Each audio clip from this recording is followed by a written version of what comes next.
Inshallah ustadi. Jamani, Bwana Yesu asifiwe. Amina. Leo ninamshangilia Bwana na kumtukuza kwa ajili ya tendo zuri ambalo limetendeka katika maeneo haya mnapoona tumesimama. Tumesimama katika eneo la Nterungwe. Tumekuja kwa kusudi maalum. Tuko na ndugu yetu hapa anaitwa John Joseph. Yeye ni mtu wa Mungu ambaye ameguswa kwa namna pekee sana ili kulipatia kanisa kiwanja kwa ajili ya kuanzisha tawi la shule ya Sabato. Kwa hiyo tunamshukuru sana Mungu kwa ajili ya ndugu yetu huyu ambaye ameukubali wito huu.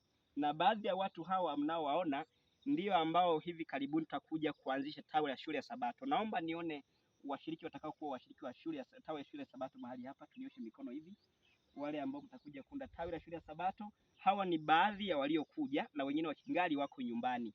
Kwa hiyo tunamshukuru Mungu kwa ajili hii. Tunazidi kumwombea ndugu yetu, na wengine mnapopata ujumbe huu mguswe kwa namna ya pekee sana kwa ajili ya kazi kama hii. Huyu ndugu ni mshiriki mwenzetu, ingawa anafanya kazi katika taifa jirani la Uganda, lakini ametusaidia kwa jinsi hii. Mungu amubariki sana. Jamani, tunashukuru sana.